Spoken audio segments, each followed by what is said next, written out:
Bonjour. Aujourd'hui, j'aimerais vous parler de la devise qu'a adoptée la France à partir de la Révolution, la devise maçonnique qui est liberté, égalité, fraternité. En fait, je réagis avec ça, par cette réflexion à une vidéo que j'ai vue ce matin de Charles Gave qui parlait justement que l'égalité ne permet pas ne permet pas la liberté. Et il disait que c'est en étant libre que qu'on peut réellement se développer. Et alors bon, c'était qu'un tout petit extrait que j'ai vu, je ne connais pas tout le contexte de la discussion. Et auquel cas, ce qu'il a dit avant ou après pour approfondir ce qui sont son propos, je ne l'ai pas vu et je ne l'ai pas retrouvé. J'ai essayé de le chercher, je ne l'ai pas retrouvé. Mais bon, bref, c'est pour ça que je ne lui fais pas un procès. Je ne réagis qu'à cet petit extrait en fait de vidéo qui a été peut-être sorti de son contexte. Et donc, si je me fie que à ce qui est dit dans cette vidéo, je trouve en fait, sans accuser Charles Gave, parce que comme je le dis, il a peut-être développé quelque chose, ça à son propos, de façon à ce que ça soit plus juste dans sa façon. Mais dans sa critique juste sur ce moment de vidéo, dans sa critique de l'égalité, je trouve qu'il y a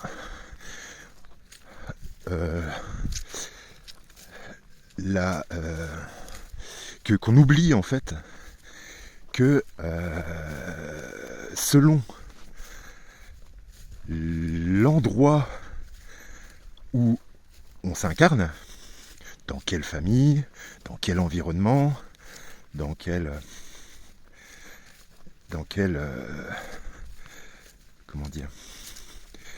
contexte de vie on apparaît, on s'incarne sur Terre,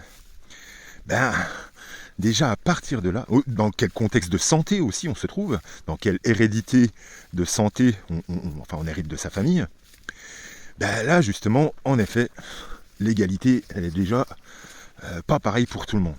On ne part pas toujours tous sur la même base. Ce qui nous force en fait à ce que les uns et les autres ne puissent pas arriver à un même niveau de réussite,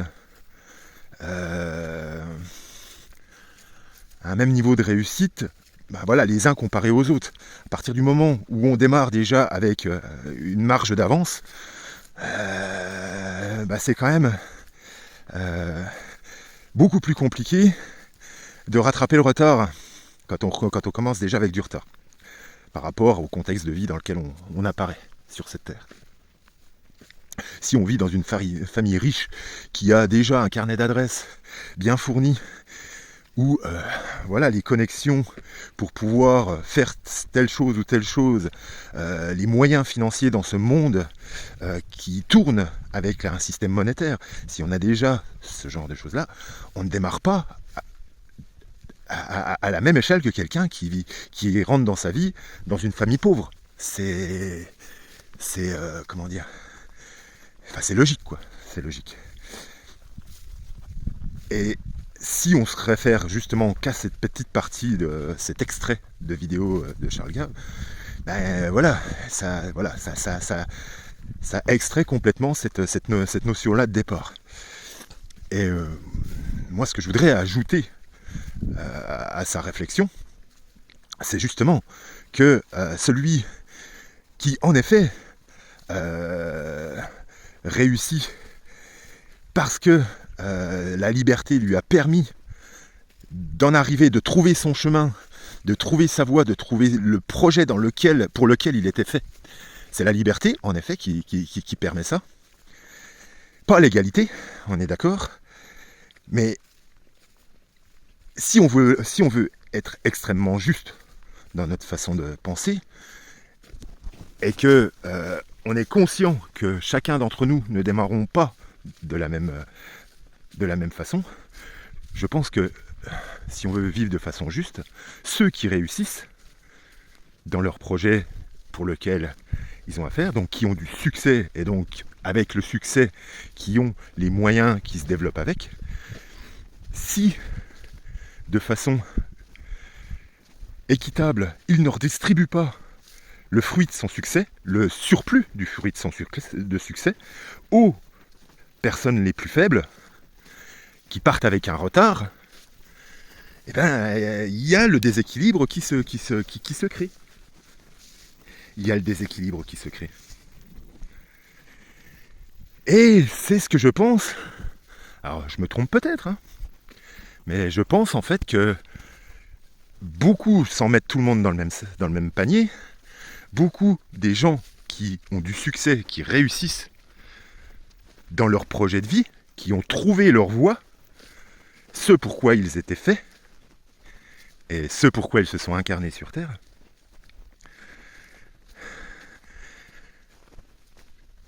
se doivent en fait d'aider en fait ceux qui sont en retard, si on veut être juste.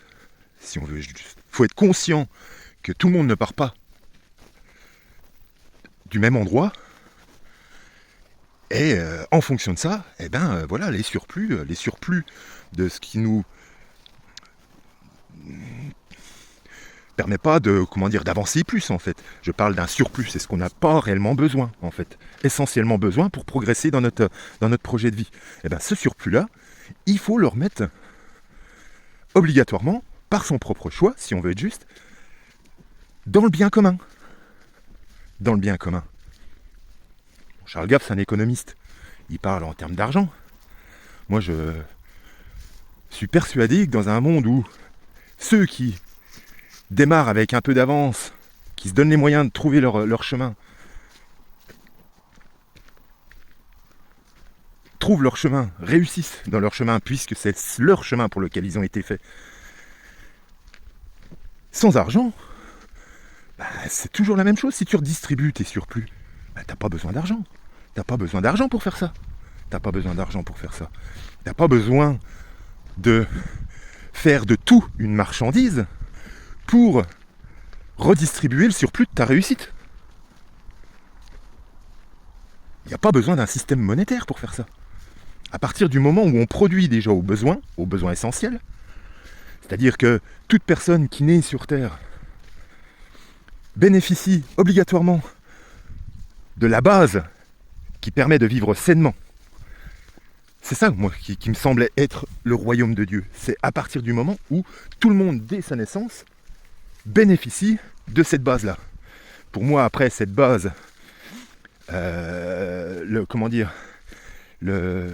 l'accumulation de biens doit être l'accumulation de biens personnels. Hein, je parle. L'accumulation de biens personnels doit être limitée aussi de façon... Enfin, il doit y avoir une limite basse, une limite haute. Donc cette base permet à tout le monde de partir, on va dire déjà de plus facilement, déjà sur un meilleur pied d'égalité, de partir dans la vie sur un meilleur pied d'égalité, et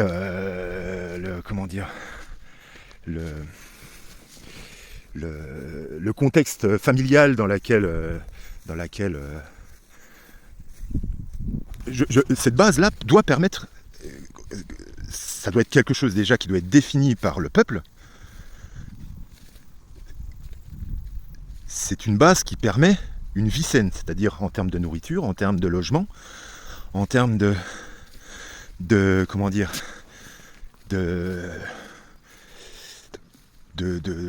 d'accès aux soins.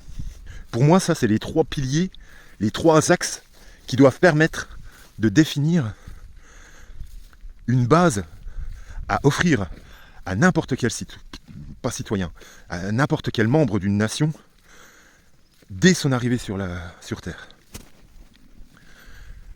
qui permet de vivre une vie saine. Une vie saine se fait par la nourriture saine qu'on va ingurgiter. Une nourriture saine, c'est une nourriture qui est produite sans produits chimiques. Et pour moi, déjà cette nourriture saine, elle doit être produite principalement par l'accès à la terre, c'est-à-dire un lopin de terre obligatoirement à chacun pour pouvoir cultiver son jardin, parce que c'est la seule façon qui nous permet de savoir qu'il n'y a pas de produits chimiques et de merde dans notre propre alimentation que l'on va manger, quoi. Que l'on va manger. C'est la seule façon.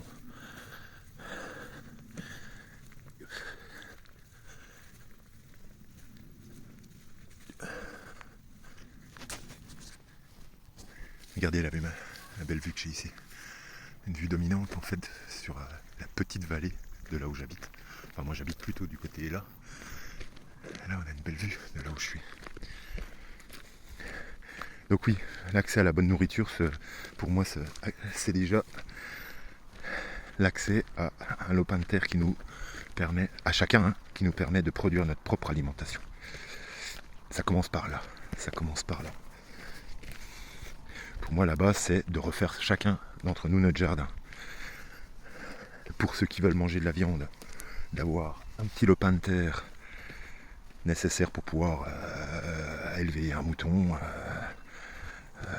une chèvre, enfin bref, des poules, plus faire son jardin. Déjà à partir du moment où on a ça chacun, on part déjà sur un pied, déjà un peu plus d'égalité. On part déjà sur un pied plus d'égalité. C'est plus l'argent qui fait qu'on part plus en avance ou quoi que ce soit.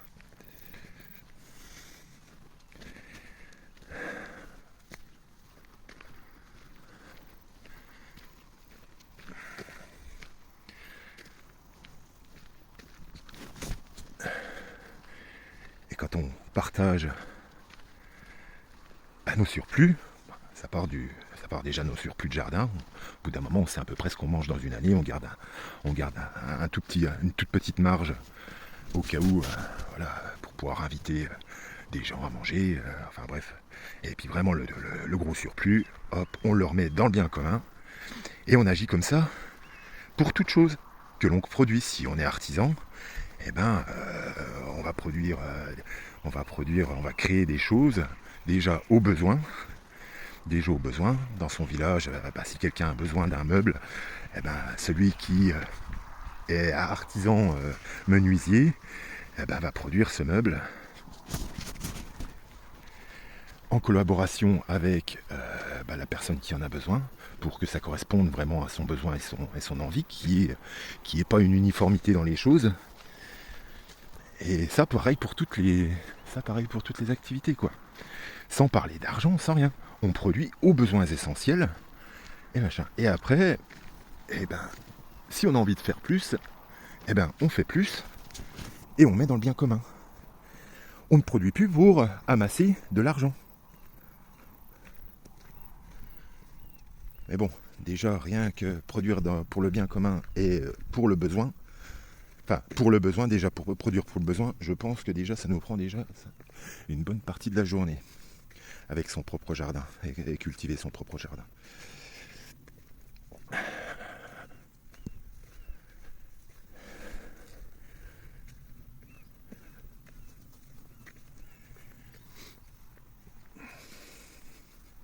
Pour tout ça, on n'a pas besoin d'argent. À partir du moment où on produit uniquement aux besoins, sans désir d'accumulation, aux besoins essentiels, on n'a pas besoin d'argent. Quelqu'un a besoin pour ses besoins essentiels, alors on produit, on crée.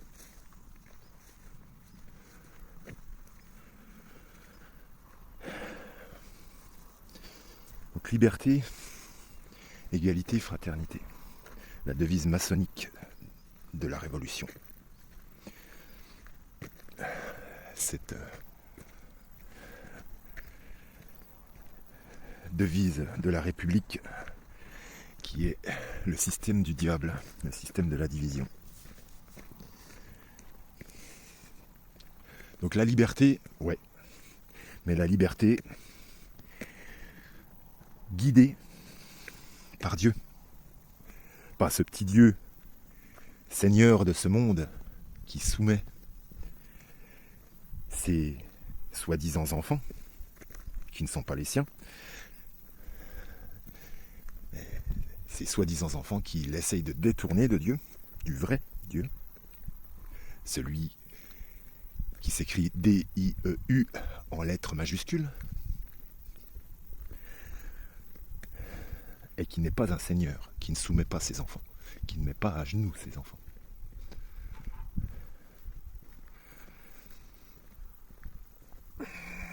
Donc oui, la liberté, ok, mais sous la condition de suivre Dieu, D-I-E-U, en lettres majuscules.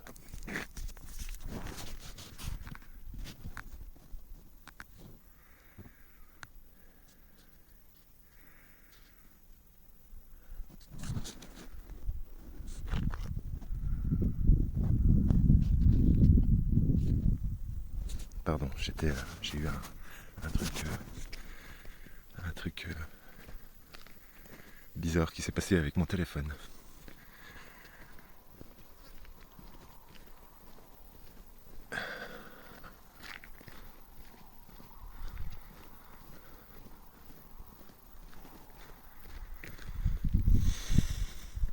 Égalité. L'égalité, ok.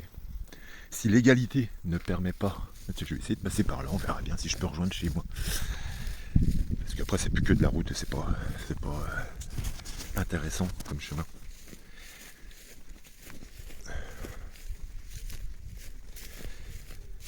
L'égalité, si elle ne permet pas justement à chacun de trouver sa voie et trouver son chemin. Ben oui, c'est vrai que si quelqu'un a besoin de plus de moyens que quelqu'un d'autre pour réaliser son propre chemin, ce pourquoi il est fait, forcément que ça le freine et il ne pourra pas le réaliser. Donc en effet, quand on a un projet de vie qui demande des moyens, quand il suit la volonté de Dieu, de toute façon, il produit l'harmonie. Le fruit du projet produit l'harmonie. Donc s'il faut plus de moyens et que ça produit l'harmonie dans la société, eh ben, il faut les accorder. Alors c'est sûr que plus de moyens accordés à un projet plutôt qu'à un autre qui a besoin de moins de moyens, c'est pas l'égalité. L'égalité voudrait dire que on donne tous les moyens, les mêmes, à chacun. Même à ceux qui n'en ont pas forcément l'utilité pour leur propre projet de vie. Donc en effet, ça bloquerait ceux qui ont besoin de plus de moyens si leur projet harmonieux le demande.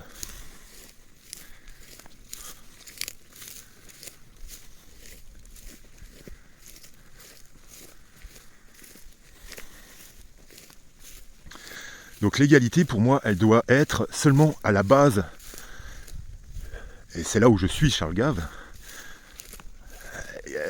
sur ce que j'expliquais juste avant, mais là où je complète ce que Charles Gave dit, l'égalité, il doit y avoir au départ de la vie que tout le monde démarre avec le même pied d'égalité au départ de la vie, pour avoir une vie saine qui permet... Ah, il y a des fils barbelés là aussi. Merde. Ben, je souris. Ah, tant pis, je vais redescendre par là. Parce que j'ai pas envie de passer par au-dessus des fils barbelés. Faut explorer dans la vie.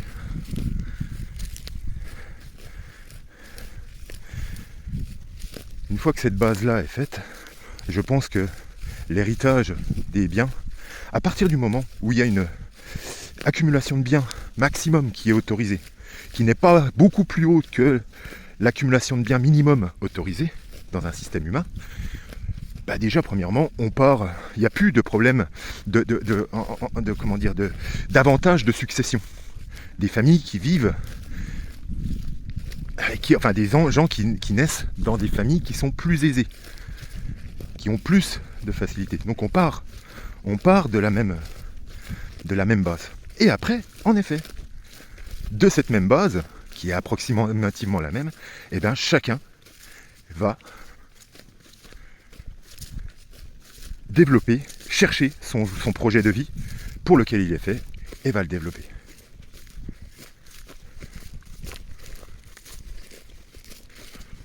Et là, à partir de là, s'il y a besoin de moyens, la communauté lui accorde, si son projet de vie est harmonieux, en collaboration, en pleine communion avec l'environnement et tout ça. Ce que j'ai déjà abordé plusieurs fois dans mes vidéos. Parce que si on ne prend pas en compte la planète dans chacun de nos projets, bah ça mène à un monde qui est complètement déréglé. Comme dans celui dans lequel on est.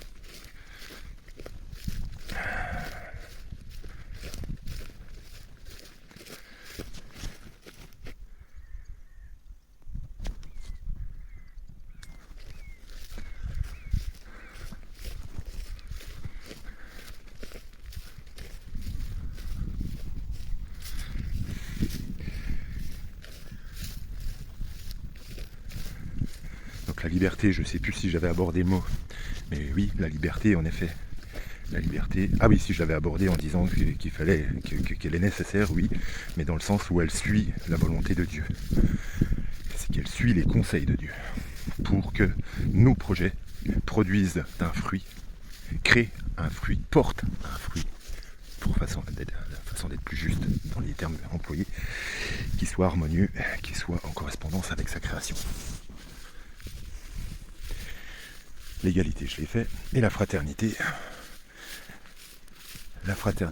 eh ben, elle est justement dans le partage, la protection, la création d'un bien commun qui va permettre à chacun de pouvoir piocher dedans de façon équitable en fonction de ses propres besoins essentiels qui vont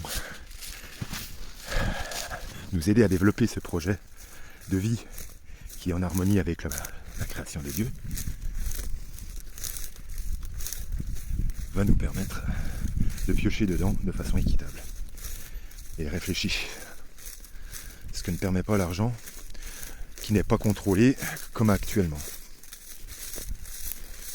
Parce que c'est beaucoup plus facile de se cacher avec un système monétaire, de cacher ses mauvaises intentions, que de cacher ses mauvaises intentions dans un monde où il n'y a pas de système monétaire. On est beaucoup plus facilement vu. Donc, c'est plus facile de maîtriser ceux qui sont guidés par le malin quand il n'y a pas de système monétaire. C'est plus facile de se cacher derrière l'argent et de frauder.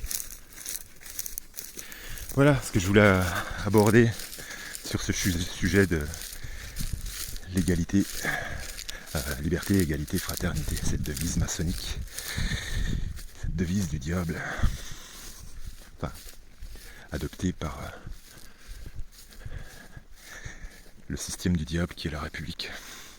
Je vous souhaite à tous une belle journée, foi et confiance en Dieu, courage, sans peur ni crainte pour ce qui arrive. Demandez-lui à Dieu, le Dieu, enfin Dieu, D-I-E-U, majuscule, de la protection de votre famille, de vos animaux. De vous guider toujours au bon endroit et au bon moment. Et tout se passera bien pour vous. Bien sûr, demandez-lui sincèrement ce que vous avez essentiellement besoin, bien qu'il le sache déjà. Mais lui demander, c'est le prendre en compte, c'est l'honorer, c'est savoir qu'il est là et que sans lui, eh ben, nous ne serions pas forcément bien guidés. Voilà. Allez, je vous souhaite une bonne journée.